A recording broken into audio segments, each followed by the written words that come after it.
বন্ধুরা, আবার আজকে একটা বড় কাজ নিয়ে এসেছি, সেটা তোমাদের সঙ্গে একটু দেখিয়ে তা কাজটা করে তারপরে নিচে রান্নাঘরে যাব। এখন কিন্তু অনেক সকাল। যাই হোক, welcome back to my channel lifestyle with টিঙ্কুর পক্ষ থেকে তোমাদের সবাইকে ওয়েলকাম করছি। তা দেখো, দাদা বৌদির ব্লগ মনে হয় তোমাদের খারাপ লাগবে না। আর কালকে তো অনেক কষ্ট করে নিচের ফ্রিজটা একটু সেপে এনেছি। এরপরে হচ্ছে ওপরের ফ্রিজও সাংঘাতিক অবস্থা, যা পেরেছি ঠেসে ঠুসে তো ভর্তি করেছি। এবার সেইগুলোকে ঠিকঠাকভাবে রাখা এইবার দরকার, না হলে কোথাকার জিনিস যে কোথায় থাকছে সেগুলো বুঝতে পারছি না, জানো। একটা দেখবে রান্নার সময় বা কিছু করার সময়, হ্যাঁ, তোমরা যদি হাতের কাছে না জিনিস পাও কত অসুবিধে হয়। কোনোটা উপরের ফ্রিজে, কোনোটা নিচের ফ্রিজে, খুব অসুবিধে হচ্ছে। আর তোমাদের কালকে বলছিলাম না যে ওপরেও আমার ফ্রিজে অনেক কফি আছে, এই যে এইগুলো এতদিন বাইরে পড়ে আছে, কি করব বলো, রাখতে পারিনি এইসব বাস্কেটের মধ্যে।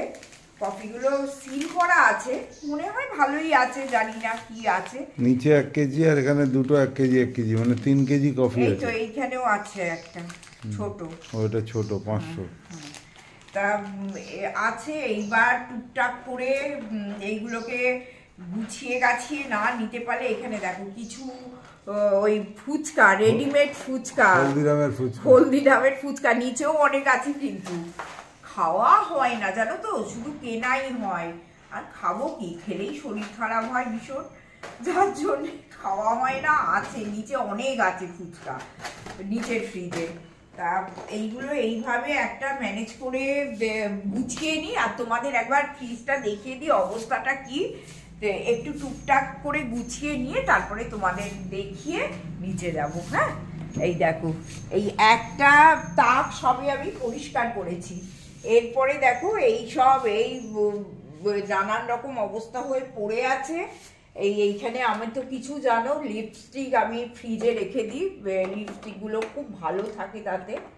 এই যে কিছু লিপস্টিক, সবই ল্যাকমির অ্যাকচুয়ালি, এই যে সব লিপস্টিক এই ফ্রিজে রেখে দিই। আমার যে বিদিশা বলেছিল যে লিপস্টিক দেখাতে, আমার যে অনেক বেশি কোনো লিপস্টিকের কালেকশন আছে তা কিন্তু নয়, ওই কিছু কিছু শেডের আছে, ড্রেসিং টেবিলেও কিছু কিছু আছে, এই আর কি, এইভাবেই চলি। আর এইখানটা একটু গুছিয়ে নিই, হ্যাঁ, নিয়ে তোমাদের কি কি রাখছি না রাখছি একটু বলে দিয়ে চলো।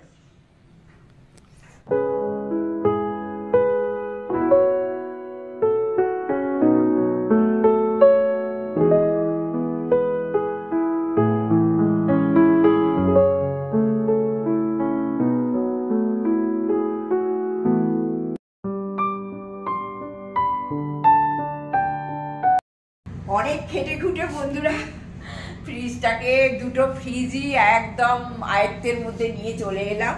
হ্যাঁ দেখো, এইটা হচ্ছে ডিপ ফ্রিজ, আইসক্রিম করা আছে, মাছ আছে, আর ওই তলা বরফ, নানান রকম বরফ টরফ পাতা আছে এই। আর এইটা বন্ধ করে দিলাম। আর তোমরা তো জানো, এই যে মটর ডাল, ওখানে একটু চালের আটা, মানে চাল মুড়ি, এখানে কেকের একটুখানি জিনিসপত্র, এখানে দাদা তো ছোট, দেখো দাদার জন্য চকলেট। আচ্ছা, তারপরে এইভাবেই সাজালাম আর কি। আর দাদার এই যে বৌদির জন্য ফল, আর এই যে দাদার কিন্তু এইগুলো সবসময় দরকার। বিদিশা দেখো, এইভাবে ডোরটাকে সাজিয়ে নিলাম। আর নিচে কিন্তু আমার অনেকটা আতপ চাল আছে, আতপ চাল একটা দেশে গেলে আসবে, হ্যাঁ, তাই এইভাবে গুছিয়ে নিলাম আর কি, তোমাদের সঙ্গে শেয়ার করলাম। অনেকটা খেটেছি, চলো, রান্না বান্না হয়নি, নিচে যাই।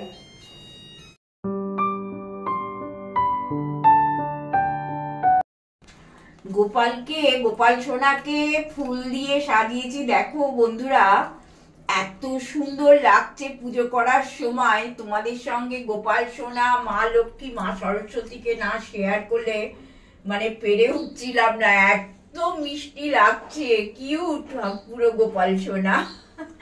তোমাদের সঙ্গে একটু শেয়ার করে দিলাম। আমাদের পুজো হচ্ছে, দাদাই পুজোটা করছে। মানে অনেকক্ষণ ধরে পুজো হয় তো আমাদের বাড়িতে, নানান রকম ঠাকুর দেবতা স্নান করানো, শিব আছে, তারপরে গোপাল আছেন, সব স্নান টান করিয়ে সুন্দর করে দাদা পুজোতে বসবে। তা ফুলটা সাজানো হয়েছে, আমি তোমাদের সঙ্গে একটু শেয়ার করে দিলাম। দেখো তোমরাও, তোমাদেরও সকালবেলাটা খুব ভালো কাটুক গোপালের দর্শনে, এটাই চাই। পুজো টুজো হয়ে গেল, রান্নাঘরে চলে এলাম। রান্নাঘরে চলে এসে টুকটাক একটু রান্না করলাম, যেটা আগে দেখিয়ে দিই, না হলেই না অন্য কাজে ব্যস্ত হয়ে পড়বো তো পুরো ভুলে যাবো তোমাদের সঙ্গে দেখাতে।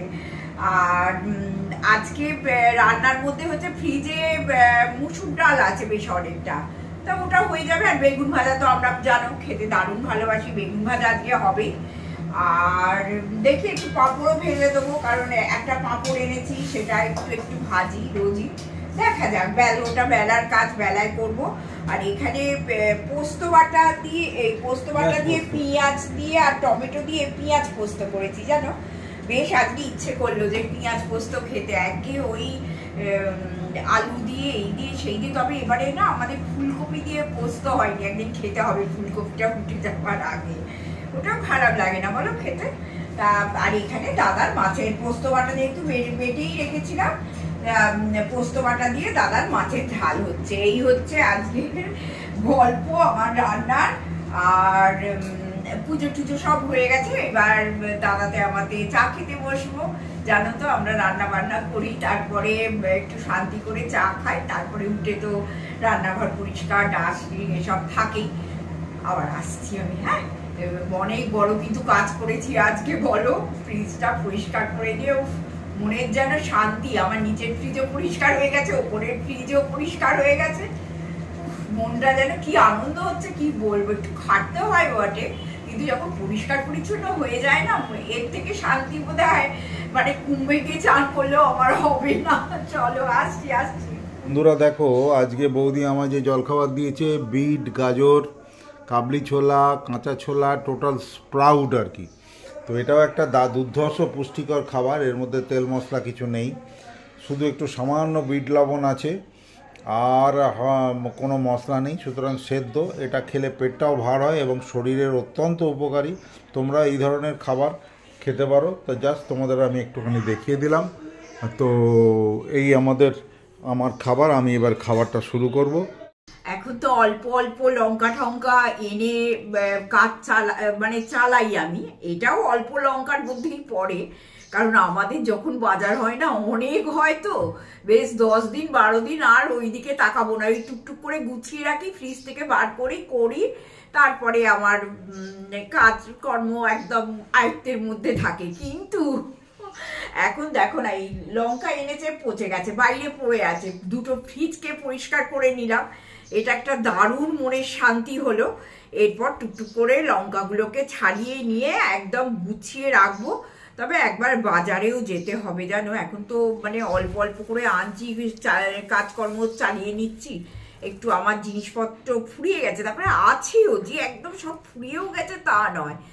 তা মানে দেখছি দুটো ফ্রিজ পরিষ্কার করে যে কোথায় কি গোজে আছে সেইগুলোকে ঠিকঠাক ভাবে করছি। তা যাই হোক, তোমাদের তো দেখিয়েও দিয়েছি।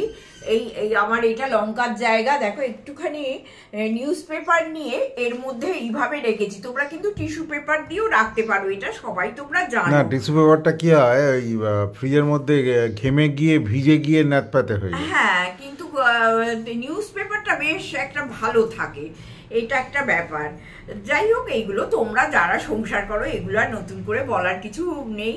তবে বন্ধুরা, ট্যাংরায় কি হচ্ছে বলো, এখন না আমরা পুরো আতঙ্কগ্রস্ত চতুর্দিকে, যে কিভাবে একটা পুরো ফ্যামিলি ধ্বংস হয়ে গেল ভাবা যায়। মানে এটা যখনই ভাবছি মানে কেমন লাগছে। আর আমার একটুখানি এইসব তো আছেই, কাজ করি কিন্তু দিন রাত না ওই ট্যাংরা শুনছি, মোবাইলে চালিয়ে দিচ্ছি নানান রকম নিউজে পেজগুলো আসছে, ওইখানে শুনছি কোথায় কি হচ্ছে না হচ্ছে শুনছি, আবার শরীর খারাপও লাগছে। যখন অভয়ার ওইসব খুব হচ্ছিল তখন তো মানে কি এইসব শুনে শুনে পুরো শরীর খারাপ হয়ে যাচ্ছিল। আর এখন হয়েছে এই ট্যাংরা কাণ্ড, জানো। তা মেয়ে তো সমানেই বলে দূর এসব শুনবে না, শুনলে শরীর খারাপ হবে, বয়স হয়েছে একদম শুনবে না, মেয়ে তো সমানেই করে। কিন্তু শুনতেও তো ইচ্ছে করে বলো, 3টে মহিলা পুরো বাড়ি শেষ হয়ে গেল। আর যদি ওই 2জন মানুষকে মানে ভদ্রলোককে যদি অ্যারেস্ট করা হয় তাহলে বাচ্চাটার কি হবে বলো, বাচ্চাটা কোথায় যাবে? আর ওরা যেভাবে লাইভ লিড করেছে ওরা কি কখনো হোমে গিয়ে থাকতে পারবে? কোনো আত্মীয় স্বজন যদি রাখে তাহলে বাচ্চাটা একটুখানি উপকার হয়, এই আর কি। নিউজ চ্যানেলের দিকে সেগুলো তো লক্ষ্য রাখছি, যা হচ্ছে না যে চতুর্দিকে, যে আর যেন কেমন মন মেজাজগুলো খারাপ হয়ে থাকে। তার মধ্যে চেষ্টা করি তোমাদের আমার সংসারের কাজ কর্ম সব কিছু দেখিয়ে যাতে তোমরা একটু অন্যরকম চিন্তা ভাবনার মধ্যে আসো। তা ঠিক আছে, আমি এই লঙ্কাগুলোকে ছাড়িয়ে ফ্রিজে স্টোর করে ফেলি, করে এবার রান্নাঘরে যাব, ডাস্টিং, রান্নাঘর পরিষ্কার করব, ডাস্টিং করব। এইসব করলে তারপরে আবার কাজ শেষ হবে, আমার হেল্পিং হ্যান্ড আসবে। আবার মেয়ে বলেছে একটু বাদে তোমাকে ফোন করছি। সব কিছু নিয়ে এখন অবস্থা খারাপ, অনেকটা বেজেও গেছে। তা ওই আর কি যে কাজটা সারি। আর যা করি না মানে একঘেয়ে দাঁড়িয়ে দাঁড়িয়ে, আর বিশেষ করে তোমরা তো দেখো রান্নাঘরে দাঁড়িয়েই যেন আমার জীবন কেটে যায়। তা মনে হলো না এখানে একটু বসে বসে করি আর বন্ধুদের সঙ্গে একটু গল্প করি। চলো আসছি আবার। হ্যাঁ, শুভ সন্ধ্যা বন্ধুরা। আমরা একটু বেরিয়েছিলাম, রোজই একটু একটু বেরোতে ইচ্ছেও করে বিকেলবেলা না, সবসময় মানে ঘরের মধ্যে সারাদিন তো প্রচন্ড পরিশ্রম হয়, আর তারপরে একটু না বেরোলে মন মেজাজেও ভালো লাগে না। ওই একটু বেরোনোও হয়, একটু টুকটাক কেনাও হয়। আজকে সন্ধেবেলা রুটি তরকারি এইসব খাওয়ার, বেগুন ভাজা, তারপরে ডিমের অমলেট এইসব খাওয়ার কথা ছিল, কিন্তু এই যে বেরিয়েছি, বেরিয়ে দেখো দাদা দেখাচ্ছে এই যে কিনে এনেছি, দেখো ছোলা মাখা, ছোলা, টমেটো, আলু, এই যে বুঝতে পারছো, এই যে মটর, এতে ঢাললে হয়তো বুঝতে পারবে। এই দেখো, এই দেখো ঢেলে দিলাম, মটর সব কিছু মাখা আর কি। হ্যাঁ, আলু টালু সবই আছে, দিয়ে এটা মাখা। আর মুড়িটা যেমন আমি বাদাম, চানাচুর, তারপরে পেঁয়াজ দিয়ে মেখে নিয়েছি ঝালমুড়ির মতো। আজকে এইটা খাওয়া। আর দাদার এই যে তেলে ভাজা, 2টো আলুর চপ, একটা বিশাল বেগুনি। দিদি খাওয়া নেই, দিদি হচ্ছে দেখা পাটি। আর না না, আমার জোর করে খাওয়াই, তবে আমি দাদার মতো তো খেতে ভালোবাসি না। আমি বলছি একটা না, ও নেবে না, ও এতগুলো নিয়ে নিল। আমাদের এখানে যার আলুর চপটা, জামাইয়ের আলুর চপ বিক্রি এত সেল, মানে রাত্রে যখন বাড়ি যায় তাতে ওর কোনো বাসনপত্রের মধ্যে কোনো কিছু পড়ে থাকে না, মানে চপ বলো, বেগুনি বলো, বা অন্যান্য যে ভেজিটেবিল চপ, কি বলে ওটাকে, চানা বাটোরা, বা যা যা ও গলা শুকিয়ে গেছে। জামাইয়ের আলুর চপ বা জামাইয়ের তেলে ভাজা এত বেশি পপুলার, কোনো কিছুই কিন্তু পড়ে থাকে না, প্রচন্ড সেল। তো যাই হোক, আমি হঠাৎ ভাবলাম যে একটু ছোলা মটর সেদ্ধ, ও বললো আমি আলু টালু দিয়ে যেমন মাখাই, বলে ঠিক আছে মাখাও। তাহলে এক কাজ করো, রাত্রে রুটি, বেগুন ভাজা, ডিমের অমলেট, হ্যানা ত্যানা, সেই একঘেয়ে মোনোটোনাস না খেয়ে আমরা একটু যেমন ঘুরিয়ে খাই, এই মুড়ি দিয়ে এখন বাড়িতে নিয়ে গিয়ে, আজকেই সকালবেলা বোধহয় তোমাদের দিদি ব্যস্ত ছিল বলে আমি একটুখানি বাদাম আমাদের কেনা থাকে, 1 কেজি করে কিনি বলি মাসে, ওই 600-700 মতন নিয়ে ভেজে নিলাম, এবং সেই বাদাম, ধনেপাতা, পেঁয়াজ ইত্যাদি দিয়ে মুড়িটা মাখানো হয়েছে, আর তার সঙ্গে এইটা মিশিয়ে দেওয়া হচ্ছে। খারাপ নয়। আর এই যে মিষ্টি কিনে এনেছি, ব্যাস হয়ে গেল। তাহলে বুঝে দেখো, আমরা বলি আমরা ভালো খাবার খাই, হ্যাঁ, এই গাজর সেদ্ধ, অমুক সেদ্ধ। না, আমি বৌদিকে জোর করব না বা দিদিকে জোর করব না, তার কারণ হচ্ছে তেলে ভাজাটা ও যতটা পারবে খাবে, নাহলে খাবে না। কারণ ওর এখানে পেটে একটা অস্বস্তি বেশ কিছুদিন ধরে চলছে, সেটা আমি কিছুটা ডায়াগনোসিস করে নামিয়েছি। এবার দেখা যাক, একদম। ওকে একটু ভালো থাকতে হ্যাঁ, হবে। আমি যার জন্য বলেছি তুমি খাও খাও বাবা, আমি আমাকে জোর করো না, আমার যতটুকু খেতে ইচ্ছা হবে ততটুকুই খাবো। যাই হোক, আজকে কেন, বেশ কদিন ধরে, 2-3 দিন ধরেই না একটুখানি মানে দুজনেই খুব টায়ার্ড আছি, এত একটু ঘুমের দরকার, সংসারের ঘুমটা কাজ। সফল হচ্ছে। আর শর্টফল কি বলো না, এই তো ভিডিও করছি, এবার দাদা এই নিয়ে বসবে রাত 10টার সময় এডিট করতে, 12টা 12:30টার আগে আমরা কখনো আমাদের শুতে যেতে খাওয়া পারি দাওয়ার না। পরে আবার ওই ডিশ ওয়াশারে বাসন দাও, টাইম ধরে অনেক সেটাকে কাজ বার করো, থাকে, অনেক সে তো কিছু তোমাদেরও থাকে, সংসারটা ভিডিও থাকে, তোমাদেরও থাকে। না, সেই আর কি, তোমরা তো জানো। আর আমি তো কালকে সকালের জন্য সমস্ত জোগাড় করে তারপরে শুই। আর এই যে আজকেই আমি সব বাজার দোকান করে এলাম, দেখা যাক কালকে কি রান্না করব, সেই সব কুটনো টুটনো কোটা, না, আজকে অনেক কিছু থাকে আর কি। তা এইভাবেই দিনগুলো চলছে। আজকে আর বেশি বাড়াবো না, কারণ আমাদের হাতে সময় বেশি নেই।